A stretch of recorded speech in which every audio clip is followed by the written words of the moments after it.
Bernard Norcott-Mahany, your instructor, and we are going to be looking at Chapter 8, which deals with Apollo and Artemis. And of course, Apollo and Artemis form a natural pair. They're brother and sister, and they are towards one another. Apollo is a god, and Artemis is a sort of, they sort of complete each other. So, ancient myths and modern tales of feral children between nature and civilization. So, the point here is that throughout history, there have been instances of children who somehow got abandoned and grew up in the wild. Some of these stories are sort of fiction, like the story of Mowgli, but then there are also stories like Francois Truffaut shows in his film The Wild Child, which is about 19th century France, where a child was found in the wild, and a doctor sort of adopted him in hopes of showing that he could civilize this wild child.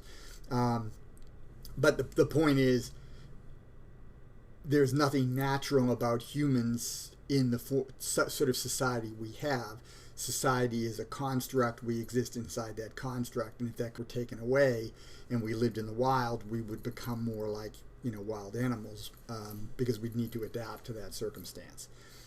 These can be found in adolescent initiation ceremonies in ancient Greece. I think the initiation ceremonies, the point about any initiation ceremony is to make someone who is not yet part of a group part of the group, right? That's fraternities, sororities, right? They have their initiations, and the point is, before that, you're not part of the group, and then you are part of the group. And to become part of the group, you have to conform. So if you wanted to be part of some sort of nation, but you in fact were a card-carrying member of the Communist Party, the likelihood is you wouldn't get in, right? Because your values would not be the values that organization shares. You would not be allowed. You would not be allowed in. These initiation rituals dealing with adolescence associated with Artemis and Apollo. So in Artemis's case, girls who are going to become women, they're going to get married. They have to give up Artemis, who is a virgin goddess. They have to give up being wild things, and they have to agree to become wives and mothers. And then they're going to be to Aphrodite and to Hera. Stays with us, of course, with young males. They're moving on from not really part of society, to active members in the society. And Apollo helps to stop. Well, that's a different sort of movement than virgin, not virgin, right? So, once you're no longer a virgin, you're no longer a virgin. So that you can't sort of go back on that. So here we've got a red figure, lekithos. So remember, that's to pour oil. And Apollo is holding a lyre. This is actually what a lyre looks like. So it's got the tortoise shell, which is a serving board. If it's much not a lyre, but is some other stringed instrument. There are other stringed instruments besides lyres. And sometimes Apollo is shown with those. Here we've got Artemis, there's a deer, and Artemis is holding a bow. Now, because we know that I think he also has a laurel wreath on his hair, which again sort of helps identify him. He would be associated with Artemis, and here we've got a female figure with a bow. So it's obviously that's who it is. Artemis. Artemis is one of the eternal virgins of the Greek goddesses, right? Athena and Hestia in the Homeric hymn to Aphrodite, right? Those are the three that don't fall sway to Aphrodite's machinations. They don't lust after mortals or even other gods. Her virginity associates her with young girls, primarily a goddess who is associated with the young. And the young girl is seen more as sort of like a wild animal, who then gets tamed rules of society when she becomes. She's also associated with nature and wild animals, but is also a hunter. Artemis was also she's seen as the protector of virginity and is known to punish both attackers and victims. Well, okay, so there's a story about a nymph named Callisto. Zeus had a fancy to go to bed with Callisto. Callisto was a follower of Artemis, so of course she was not going to agree to go to bed with Zeus because she wanted to remain part of the group and a virgin.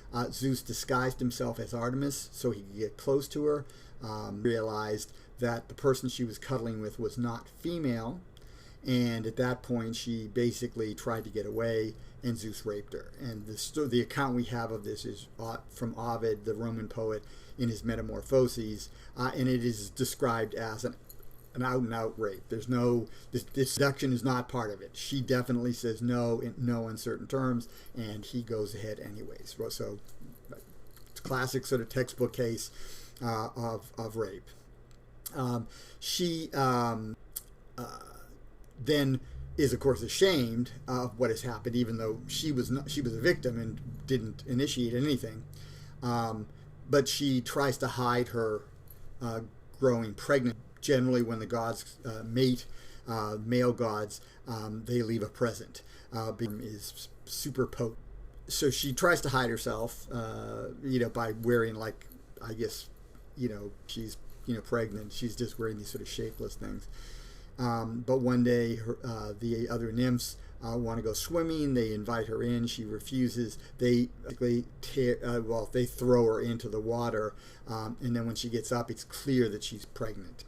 She is instantly kicked out of the group, and the way Ovid describes it, it is a very cruel moment. She has been victimized, and now she is being turned away by the one group that should be. The point is, Artemis is a virgin goddess. To her group, you have to be a virgin. If you're not a virgin any longer, you're not part of her group. I mean, there's no way around that. And she ultimately gets turned into a bear, Ursa Major, or the Big Dipper in the sky. She gets turned into and what's that all about? Well, we'll talk about bears here in a moment, because I think that bears and the rituals of initiation connected to Artemis tie in with the Callisto story. Artemis was also the protector of women in labor. Again, she's sort of overseeing that moment, the young innocent coming. And so she is associated with transitional times in the life of women. Well, specifically, the time of girlhood into womanhood. So that's the chief transitional point. But it is a big point. I mean, the girl has grown up as part of one family, and married, she basically is in the same position as a daughter in her new family as she was in her old family, but it's a new family. These people that she may never have met. And she may have no access to her, or little access to her original family, so that support system might not be there as well. So she could be very much alone.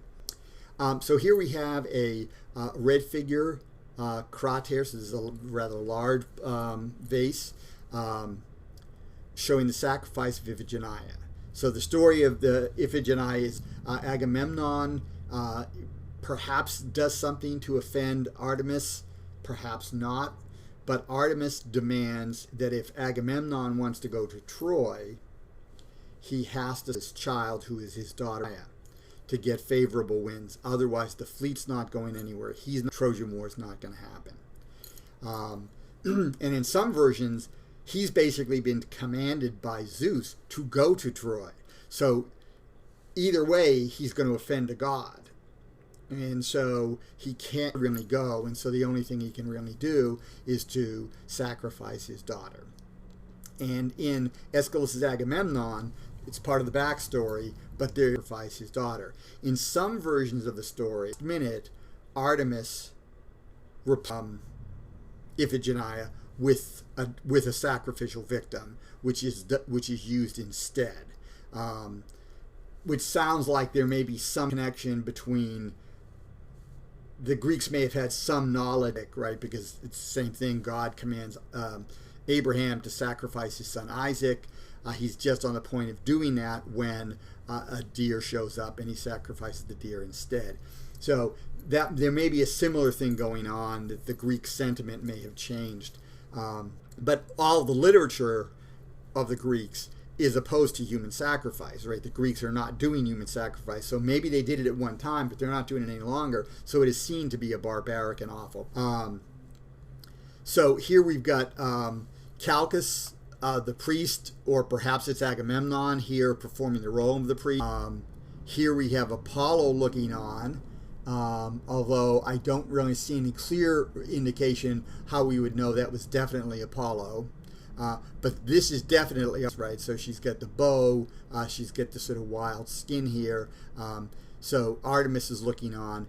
There is an animal right here, and I'm wondering if this is supposed to represent that part of the story, the version of the story, where a sacrifice, an alternative sacrificial victim is given.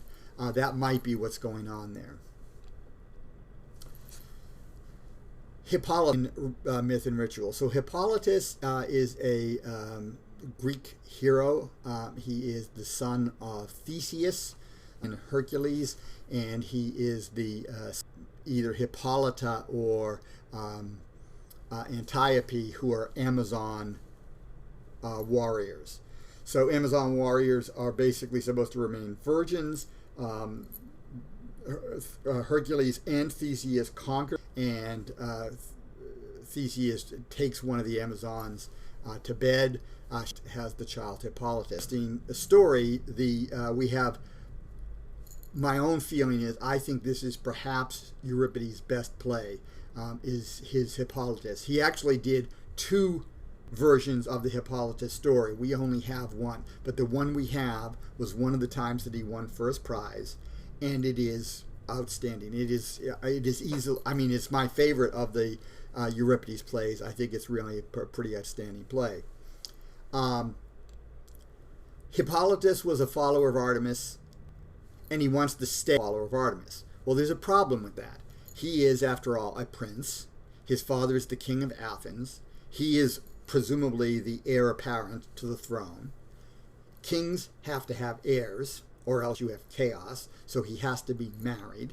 And the thing is, he doesn't want to do that. He wants to hang out with his friends, and he wants to go hunting, and he wants to stay a virgin. Well, if he wants to remain basically of stuff, he doesn't want to grow up. Right? That's the deal.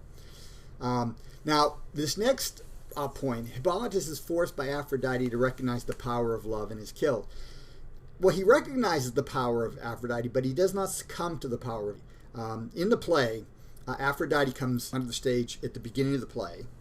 This is common with Euripides. Someone comes out at the beginning of the play to deliver a prologue. Sometimes it's a god or goddess. In this case, it's Aphrodite.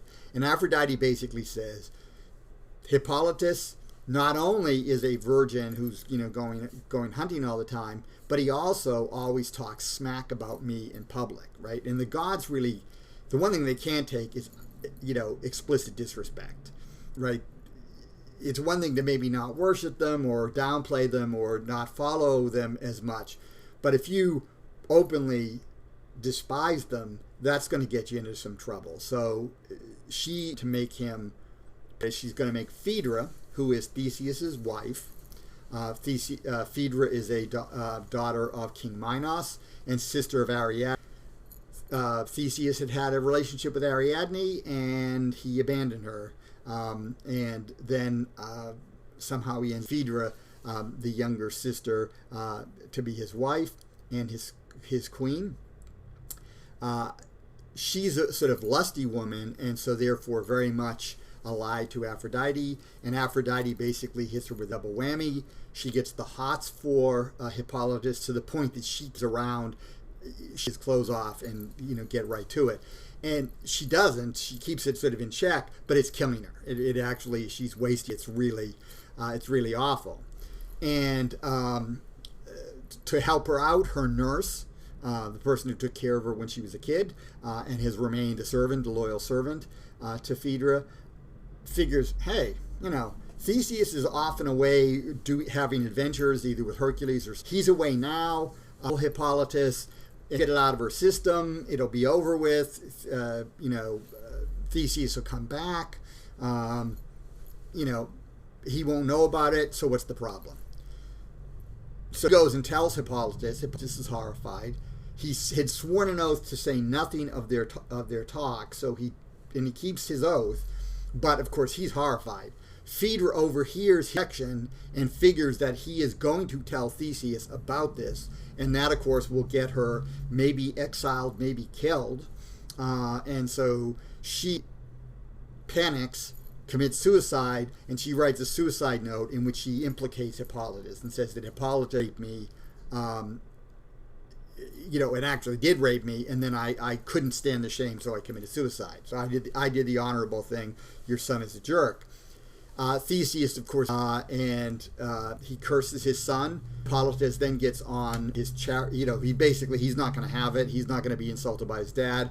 So he goes off for a ride in his chariot, and he's riding along some cliffs.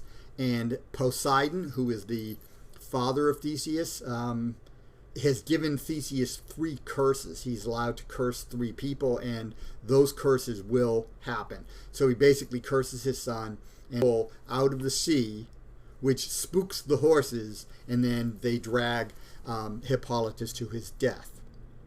And he does, on his deathbed, he does realize how powerful Aphrodite is, but he's still very much Artemis's boy, right? So he never actually sort of lusts for Phaedra, at least not in the version by Euripides. He promises Hippolytus, that she'll get revenge.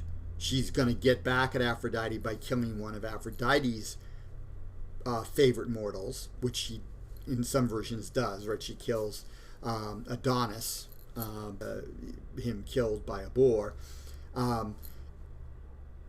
And that there'll be a ritual that young women will do, that before they will cut their hair, they'll sing a lament for him. So there was that ritual.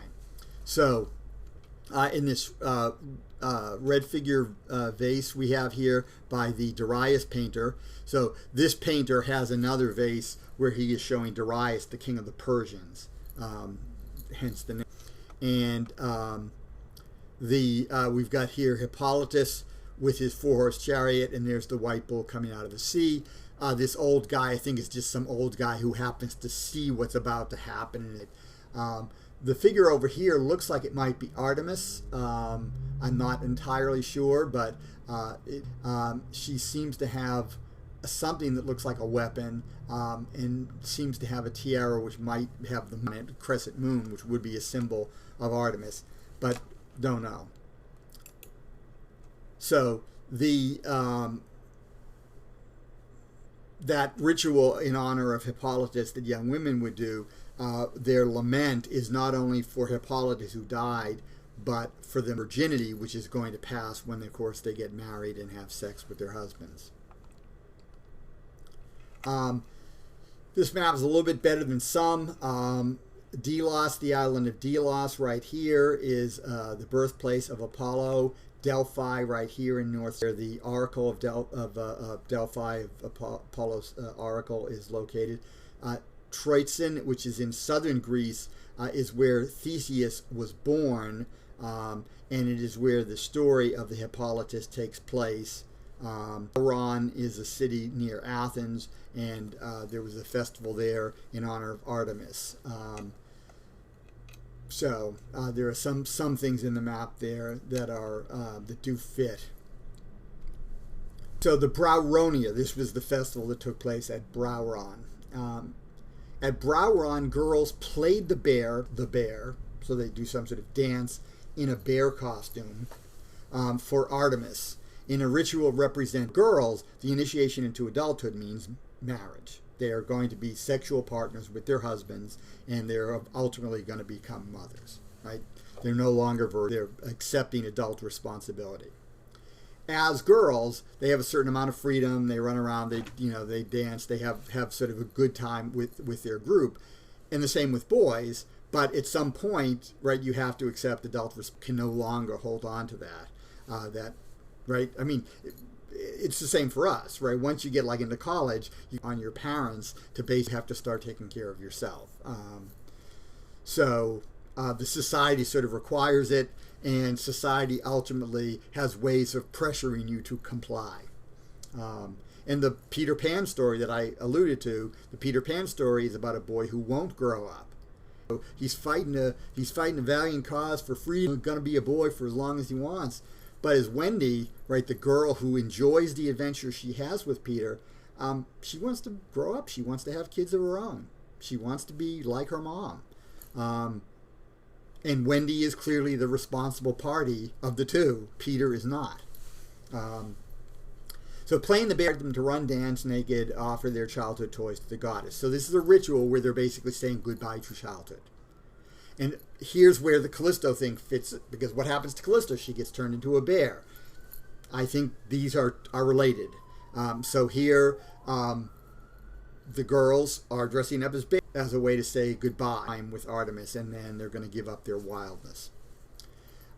There was a small temple dedicated to Iphigenia, right? Remember Iphigenia, sacrificed to Artemis by her father, Amnon, was also located there. Now, that means Iphigenia is a heroine, right? Is a hero, right? One of the things about heroes is that they have shrines.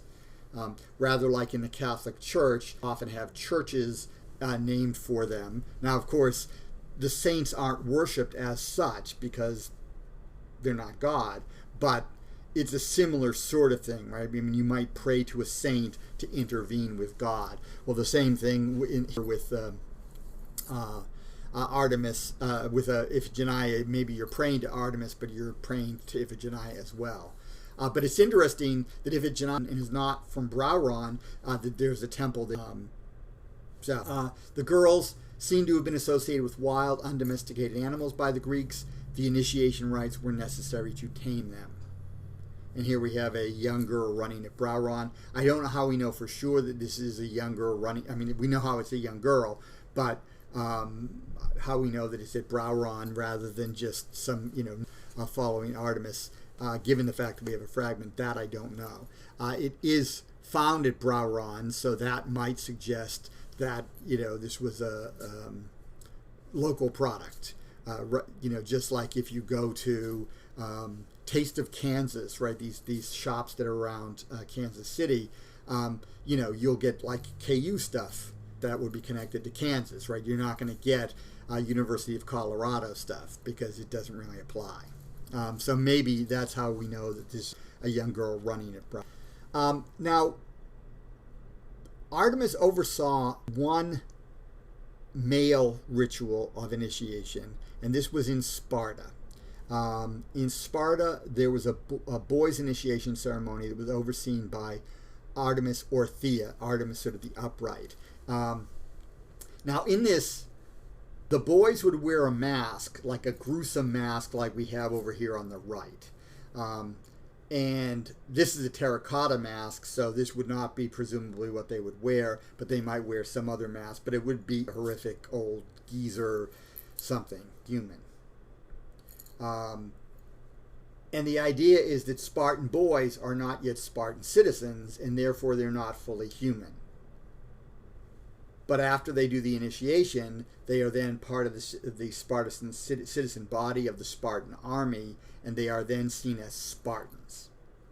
And they're then, of course, fully human. The Greeks generally have a rather disdainful attitude towards foreigners. Even foreigners that are Greek, but they're not from their particular city-state. So like Spartans hate Athenians. They hate Persians more, because Persians are not even Greek, but they're not that keen on Athenians. So you can see how this would work. You're nothing but a worm, you're nothing but a piece of crap, you're not a real Spartan. But by doing this initiation, you prove that you are. The ritual was that at an altar were basically, they had to bend over, I guess, the altar, and then they were whipped until they started bleeding, and they were supposed to show that they were manly men. It seems sort of an awful thing, but the point is, a real Spartan can take it.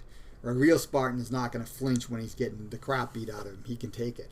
And if you can't take it, then you're not a real Spartan. The ritual was designed to force initiates to give up behaviors that were not adults.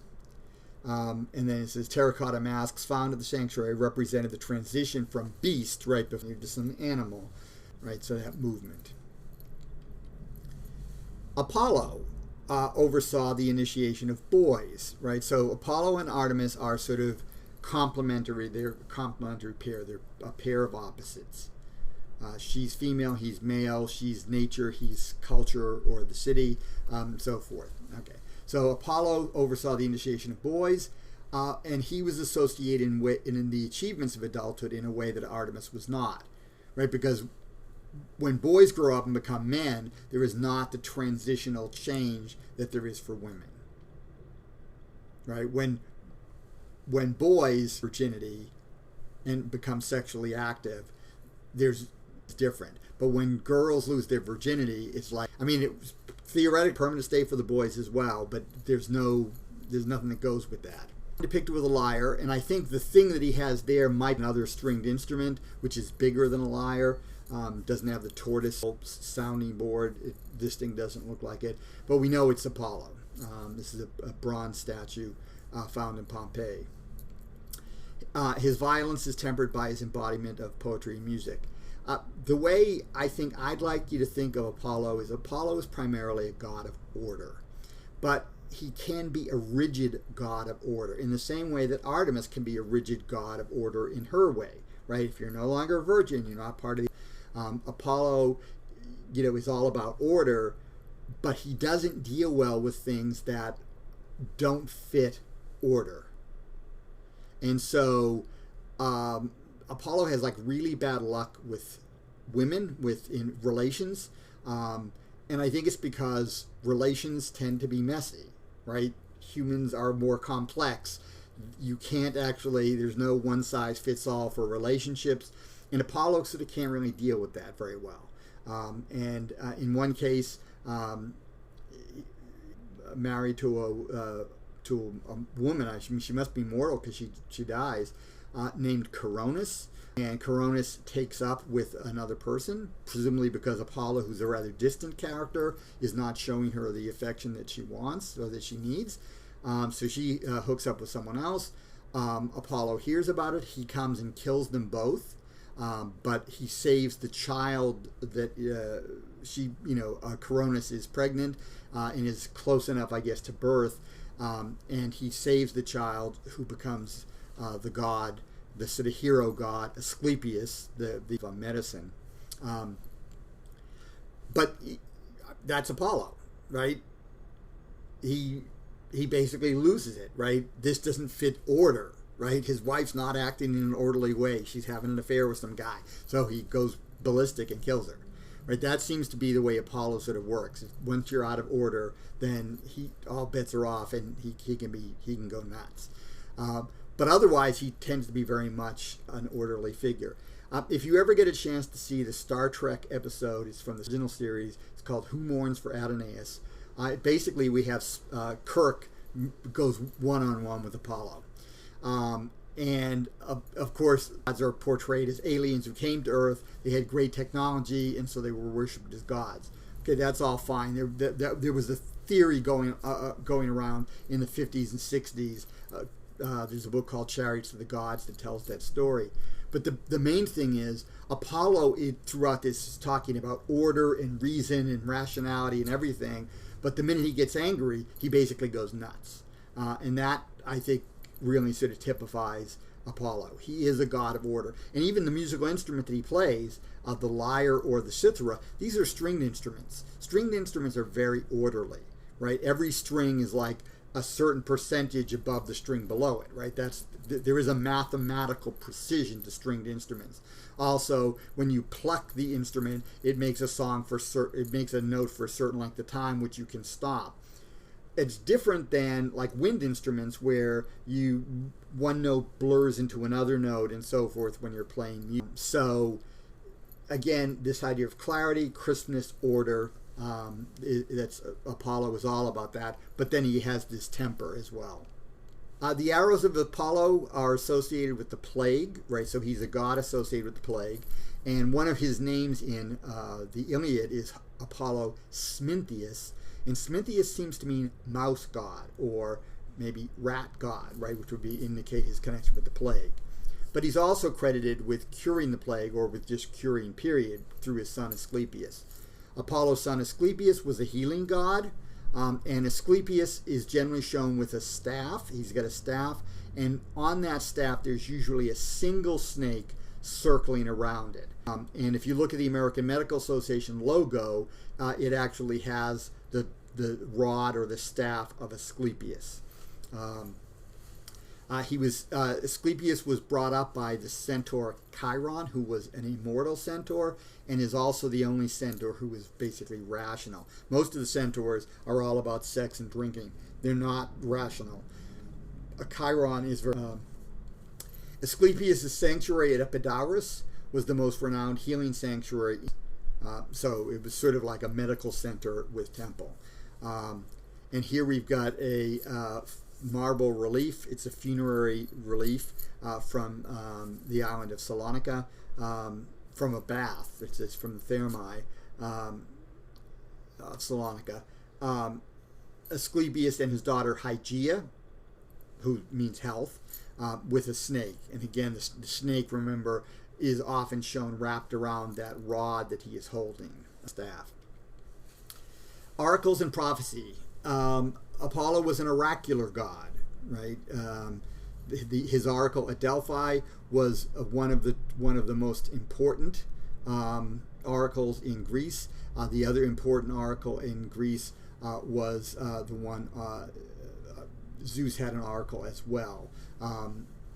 So his prophetic knowledge was supposed to come directly from Zeus. So it's like Zeus has the pipeline into how things are going to turn out, and Apollo is basically they have the most complete information and can make therefore the most accurate predictions. Didyma in Asia Minor, which is modern day Turkey, and Delphi in Greece were his most famous sanctuaries, Apollo's. He also had a shrine at his birthplace on the island of Delos. And by the way, the island of Delos was very small. The island of Delos is about the size of downtown Kansas City. Right, the Kansas City, the downtown loop. Imagine that, and that's like, you get a big temple as part of that. That's going to be pretty much the whole thing. Delphi, the Oracle of Delphi, hosted games in Apollo's honor every 4 years. These were called the Pythian Games, and the Pythian Games were number 2 after the Olympian Games. So the Olympic Games were the top, and then the Delphic Games or the Pythian Games were the next in order of importance. Delphic or Pythian Games had that the Olympian Games seem not to have had is they had musical dance, whereas the Olympic Games were purely athletic, as far as I know. The Pythias, that's the plural. Pythia would be singular. So the Pythia, singular, is Apollo's priestess, and she offered oracular counsel in his name. And that what would happen is you would go to Delphi, you would do a preliminary set, and you had to buy all stuff there. So it was like a little monopoly, a little business. And after you bought the stuff, you did your little sacrifice. You would make your request. You would then you would be informed a day or so later whether or not Apollo hear your request directly. And if the answer was yes, you would then go before the Pythia, and you would make your question like, should I get married to so-and-so? Should I invest money in,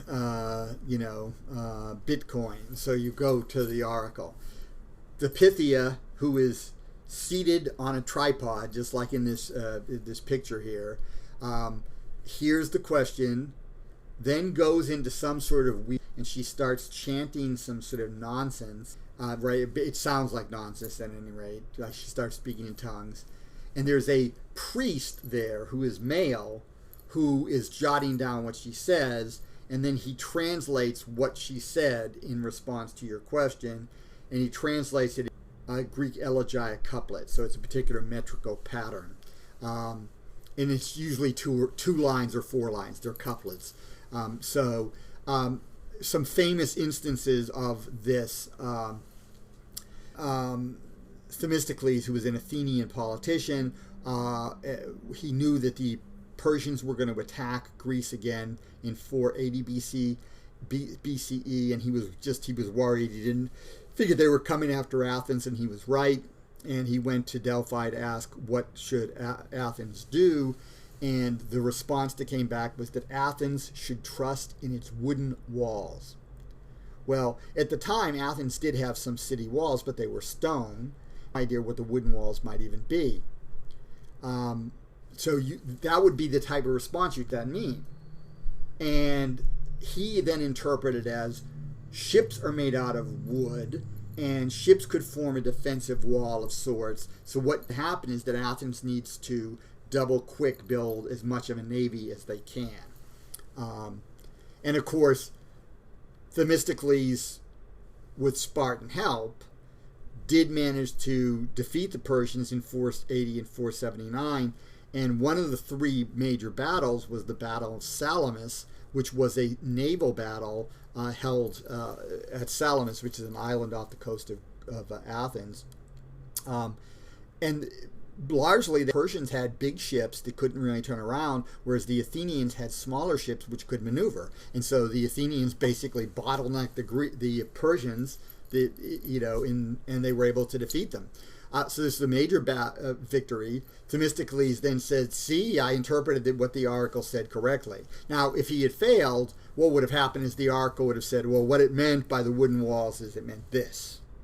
There would have been an alternative explanation. So a priest who translates the ravings of the Pythia into Greek, he does it in an ambiguous way. The same way that a fortune teller, when giving your fortune, is going to phrase things in a way that there are multiple interpretations, so that when everything settles, generally victory can be claimed. Figure vase, Aegeus. I don't know how we know this is Aegeus unless there's some other indication. Who is the father of Theseus consulting the Pythia. Now, Aegeus went to Delphi to find out how he could get a son. At this point, he's in his 30s or maybe older, and he doesn't have any sons. He doesn't have any children at all, but he doesn't have any sons, and so that's a problem because he's the king, right? If he doesn't have a son, that's going to be difficult. So he goes to the oracle, and supposedly the oracle tells him that he should travel around, but he should not uncork his wineskin until he gets to and he didn't know what that means, and it gets interpreted he needs to keep it in his pants until he gets home to Athens. When he doesn't do that, he actually has sex with the daughter of the king of Troezene, and she gives birth to Theseus, who becomes the next king, but only after he does various tasks that sort of prove who he is. Music and poetry. Apollo's lyre closely with music, specifically the type of music that you could play on a lyre. So like a guitar, like a folk guitar, is going to produce a much quieter type of music than, say, drums or some other wild music like flutes or horns. Great musicians like Linus, Hymenaeus, and Orpheus were said to be children of Apollo. Linus was Hercules' music teacher, and Hercules got upset when Linus corrected him, and he took the lyre and beat Linus to death with it. So there are some dangers to being a teacher of a hero, especially one like Hercules. They don't tell you that in the Disney version of killed his teacher when he was basically in grade school. Orpheus is famous as being such a great musician that he could actually make things happen in nature. So, like if there was an avalanche, he could basically play music which would make a force field so the rocks would actually not hit you, or they would stop the rocks in place. Like Artemis, Apollo was associated with violence against young men and women. The chief thing with Apollo and Artemis and young men and women is that if young men and women died in their sleep, the ancient Greeks didn't have a lot of ways of knowing like how, what was it that caused their death. And so if they died basically in their sleep of no apparent cause, the explanation was that Apollo or Artemis, depending on their gender, shot them with their bow while they were sleeping. So men were agents of culture and political actors in Greek society. So Apollo's leading youth into their roles as adults in public. He's helping them become citizens. Hyacinthus, a young boy killed accidentally by Apollo, was celebrated in the Hyacinthiae. So there was a festival in honor of Hyacinthus, and he was killed by Apollo accidentally. Apollo loved Hyacinthus, so they were sort of a and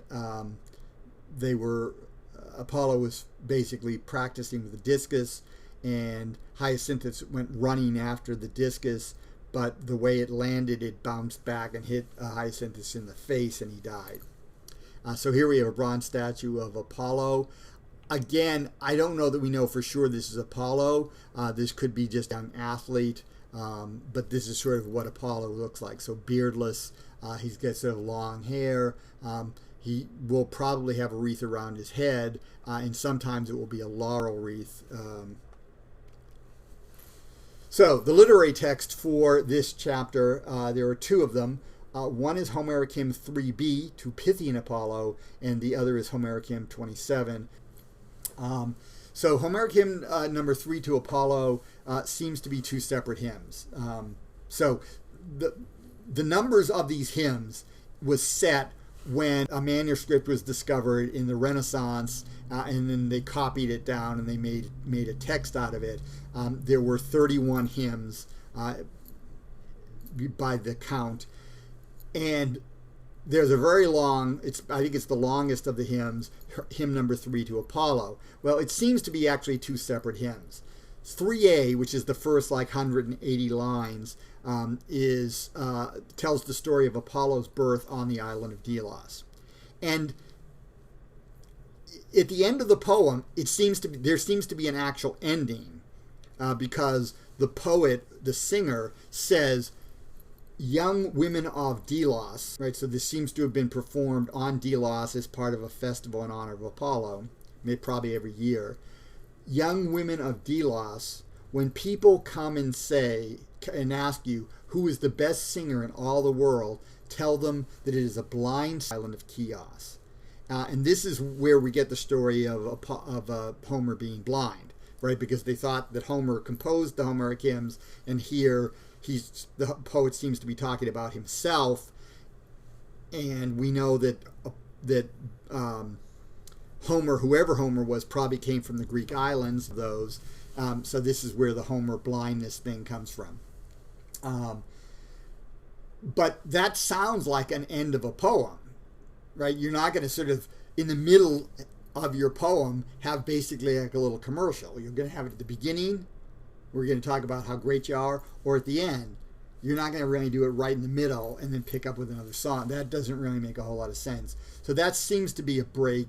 And then 3b, which starts around line 180 and goes on for about another 400 lines, 500 lines, is to Pythian Apollo. And that tells the story of Apollo's takeover of a shrine at Delphi. So there already was one there in honor of the god, but he takes over the shrine, and then he establishes his oracle there. The parts is different, and that's where we get the idea that they're probably by two separate poems. Now, it's not wildly different, but there is a difference in tone. Delian Apollo is more humorous. Pythian Apollo is more serious in his tone, but it's unlikely that they're by the same poet and that they are part of the same poem. In 3b, Apollo defeats a giant serpent. The serpent, of course, is a symbol of the goddess cult oftentimes, and establishes his worship at Delphi, and then he recruits some Cretan sailors to staff the temple. Homeric Hymn number 27 is very short, but not very short, but it's short. It's maybe 40 lines long, and it is a straight-out hymn of praise. It doesn't tell a story. It's like all hail to Artemis, who shoots arrows and kills animals and does this and does that and does the other thing. All hail to you, great goddess. I mean, that is pretty much sort of it.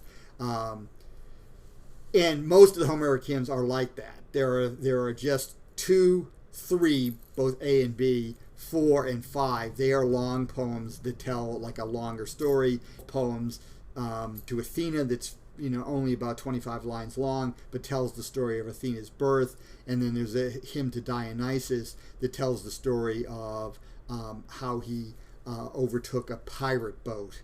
And that's also fairly short. It's about 30 lines, 40 lines long, but it tells a story. The others are basically all hail so-and-so who does such and such.